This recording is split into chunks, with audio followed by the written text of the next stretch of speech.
মুহররম মাস আসলেই হাই হুসাইন বলে মিছিল করতে দেখা যায়, এগুলো কি শরীয়ত সম্মত? আশুরার এই দিবসের শিক্ষাটা গ্রহণ করা, এটা নিয়ে খুব বেশি আলোচনা হয় না।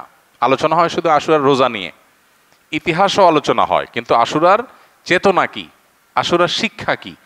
মুহররম আসলেই মুআবিয়া রাদিয়াল্লাহু তাআলাকে নিয়ে বিভিন্ন আলোচনার জন্ম নেওয়া হয়। হযরত মুআবিয়া রাদিয়াল্লাহু তাআলা কি সাহাবী ছিলেন? আর যদি কেউ একের ভিতর দুই চান, মানে শর্টকাটে, তাহলে সেক্ষেত্রে শনি আর রবি রাখলে রোববারেরটা ডাবল নিয়ত করতে পারেন। 11ই মুহররম হিসাবে রোজা, আবার সোমবারের রোজা, দুইটা সবই একসাথে পাওয়া যাবে। আশুরা উপলক্ষে কি কি আমল করব? আশুরা উপলক্ষে সর্বপ্রথম এবং প্রধান আমল হলো রোজা রাখা, যেটা আমরা এতক্ষণ বললাম। মুহররমের 10 তারিখ এবং তার সাথে 9 তারিখ, এই দুইটা রাখা উত্তম, কারণ নবী সাল্লাল্লাহু আলাইহি ওয়াসাল্লাম বলেছেন, যদি আমি আগামী বছর বেঁচে থাকি তাহলে আমি 9-10 রোজা রাখবো। এই যে 9-10 রাখাটা উত্তম, এটা নবীজির স্বপ্ন ছিল, আকাঙ্ক্ষা ছিল। আর না হলে 10-11 রোজা রাখা, এটা হলো আশুরার প্রধান আমল। দ্বিতীয়ত, আশুরার এই দিবসের শিক্ষাটা গ্রহণ করা, এটা নিয়ে খুব বেশি আলোচনা হয় না। আলোচনা হয় শুধু আশুরার রোজা নিয়ে, ইতিহাসও আলোচনা হয়, কিন্তু আশুরার চেতনা কি, আশুরার শিক্ষা কি, আশুরা আমাদেরকে কি বার্তা দেয়, সেটা নিয়ে আলোচনা হয় না। সেটা আমরা আজকে আলোচনা করার চেষ্টা করেছি, আলহামদুলিল্লাহ। অতএব আশুরা উপলক্ষে প্রতি বছরই আমাদের এই শিক্ষাটা ধারণ করা দরকার যে সত্যের বিজয় হবেই হবে, দুদিন আগে আর দুদিন পরে। আর অসত্য এবং বাতিল লাঞ্ছিত, অপমানিত, পরাজিত, নিমজ্জিত হবেই হবে, সেটাও 2 দিন আগে বা পরে। ফেরাউন শক্তিশালী ছিল, ফেরাউন ক্ষমতাবান ছিল, জালিম ছিল, তাই বলে তার পক্ষাবলম্বন সত্যের অনুসন্ধানে মানুষরা করে নাই। মুসা আলাইহিস সালাম দুর্বল ছিলেন, তার অনুসারী বনী ইসরাঈলও দুর্বল ছিলেন, তারা শোষিত ছিলেন, আর ফেরাউন শোষণকারী ছিল। এই দুইয়ের মধ্যে আল্লাহ তাআলা চূড়ান্ত হাসি, শেষ হাসি, চূড়ান্ত বিজয় এটা দান করেছেন কাকে? মুসা আলাইহিস সালামকে। অতএব সত্যের বিজয় হয় 2 দিন আগে আর পরে। এই চেতনা, এই শিক্ষা মাথায় রেখে যদি আমরা চলি, আমরা সত্যের সাথে থাকবো, সেটা দুর্বল হলেও সত্যের সাথে থাকবো, সংখ্যায় কম হলেও। আমি শুধুমাত্র শক্তি, সামর্থ্য, দল, গ্রুপ, মতাদর্শ এগুলো দেখে, জোয়ার দেখে আমি চলবো না, আমি আদর্শের ভিত্তিতে চলবো। এই শিক্ষাটা আমাদেরকে আসলে দিয়ে থাকে। অতএব সেই শিক্ষাটা আমরা ধারণ করার চেষ্টা করব ইনশাআল্লাহ।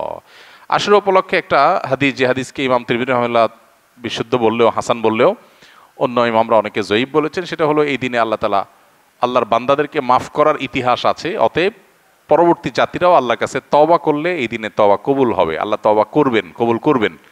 তো সেই হাদিসের উপর ভিত্তি করে কেউ আল্লাহর কাছে এই দিন ইস্তেগফার এবং তওবাও করতে পারে, যেহেতু নফল আমল, এটা চাইলে কেউ করতে পারেন। মুহররম মাস আসলেই হাই হুসাইন বলে মিছিল করতে দেখা যায়, এগুলো কি শরীয়ত সম্মত? এগুলো সুস্পষ্ট বিদআত। মুহররম মাসের সাথে এই হাই হুসাইন করার কোনো সম্পর্ক নাই। তাছাড়া হোসেন রাদিয়াল্লাহু তাআলা আনহুর মৃত্যুতে আমরা প্রত্যেকটা মানুষ ব্যথিত, এবং তার হত্যাকারীদেরকে আমরা ঘৃণা করি, কিন্তু এবং তাদের নির্মম শাস্তি আল্লাহর কাছ থেকে আমরা আশা করি, দোয়া করি। কিন্তু সেই সাথে তাকে ঘিরে সারা বছর জুড়ে বা যুগ যুগ ধরে এই শোক পালন করা, শতাব্দীকে শতাব্দী পর শোক পালন করা, এটা শরিয়ার কোনো বিধান নয়। শরিয়ার বিধান হলো লা ইহদাদা ফাওকা সালাসাতি আইয়াম, 3 দিনে বেশি কোনো শোক পালন করা চলবে না। বিধায় আমরা তার শোকে মুহ্যমান, তার ব্যথায় ব্যথিত, কিন্তু এর মানে এই না যে আমরা এটা বছর বছর পালন করে যাব। ইহুদি খ্রিস্টানদের অনুকরণে তারা যেরকম প্রত্যেক বছর বছর দিবস পালন করার অংশ হিসেবে এগুলো করে থাকে, এটা ইসলামের কালচার না, মুসলমানদের কর্মকাণ্ড নয়। ফাতের পরও এরকম বছর বছর কোনো শোক পালন সাহাবীরা কেউ করেননি। আশুরা রোজার ফজিলত কি এবং এবছর আশুরা রোজা কবে রাখতে হবে? আশুরা রোজার ফজিলত সম্পর্কে আমরা সবাই কম বেশি জানি। নবী করিম সাল্লাল্লাহু আলাইহি সাল্লাম থেকে প্রসিদ্ধ হাদিস রয়েছে, সহিহ মুসলিমে বর্ণিত হয়েছে। আবু কাতাদা রাদিয়াল্লাহু তাআলা বর্ণনা করেছেন যে নবীজি ইরশাদ করেছেন, সিয়ামু ইয়াউমি আশুরা আহতাসিবু আলাল্লাহি আন ইউকাফিরাস সানাতাল্লাতী ক্বাবলাহ। আশুরার রোজার ব্যাপারে আল্লাহর প্রতি আমার ধারণা হলো যে এর মাধ্যমে 1 বছর পূর্বের গুনাহ আল্লাহ তাআলা মাফ করে দিবেন। এবং আশুরার এই রোজা, এটা কতদিন যাবৎ পৃথিবীতে রাখা হচ্ছে, সেটার উত্তর হলো মুসা আলাইহিস সালামের সময় থেকে রাখা হচ্ছে। তার মানে কয়েক হাজার বছর ধরে এই আশুরার রোজা পৃথিবীতে রাখা হয়। এমন একটা ইবাদত যেটার ধারাবাহিকতা হাজার হাজার বছর। তো এই আশুরার রোজা রাখার গুরুত্ব অপরিসীম। সাহাবা ইকরাম নিজেরা তো রাখতেন, নিজেদের বাচ্চাদেরকে পর্যন্ত এই রোজা রাখতে উদ্বুদ্ধ করতেন, যারা রোজা রাখার মতো তাদেরকে, এবং সেই সাথে তাদেরকে খেলনা ইত্যাদি দিয়ে ভুলিয়ে রাখতেন। এটা ছিল নবী সাল্লাল্লাহু আলাইহি সাল্লামের, সাহাবা ইকরামের সুন্নাহ। সেজন্য আশুরার রোজা আমরা রাখার চেষ্টা করব ইনশাআল্লাহ। এই বছর আশুরার রোজা আমরা কখন রাখব? সেটার উত্তর হলো, আজ বাংলাদেশে এবং এ অঞ্চলে যেহেতু একদিন পরে চাঁদ দেখা যায় মিডিল ইস্টের তুলনায়, সো আমাদের এখানে আজ ৮ই মুহররম। ৮ই মুহররম যেহেতু আজকে সন্ধ্যার পর, অর্থাৎ শুক্রবার সন্ধ্যার পরেই ৯ই মুহররম শুরু হয়ে যাবে। আর আশুরার রোজার মধ্যে সবচেয়ে উত্তম হলো ৯ এবং 10ই মুহররম রোজা রাখা। 10ই মুহররম আশুরার দিন, আশুরা মানেই হলো মুহররমের 10 তারিখ বা 10ম দিন, অতএব সেটা তো আছেই। সেটা আগামী রোববার মুহররমের 10 তারিখ হবে। শনিবার দিবাগত রাতে সাহরি খেয়ে আমরা মূল রোজা আশুরা রোজাটা রাখবো ইনশাআল্লাহ। আর সাথে 9 তারিখকে প্লাস করে রোজা রাখলে সেক্ষেত্রে আজকে দিবাগত রাতে আমাদেরকে সাহরি খেয়ে আগামীকালকে শনিবার রোজা রাখতে হবে, অর্থাৎ 9 এবং 10। তাহলে শুক্রবার দিবাগত রাত, আজ শুক্রবার দিবাগত রাতে আমরা সাহরি খেয়ে কালকে রোজা রাখবো ইনশাআল্লাহ।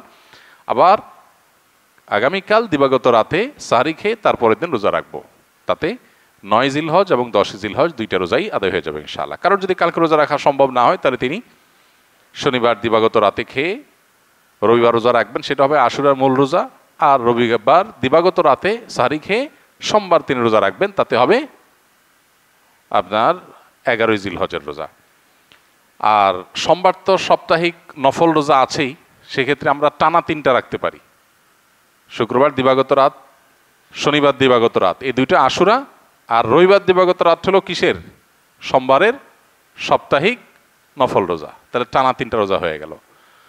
আর যদি কেউ একের ভিতর 2 চান, মানে শর্টকাটে, তাহলে সেক্ষেত্রে শনি আর রবি রাখলে রোববারেরটা ডাবল নিয়ত করতে পারেন।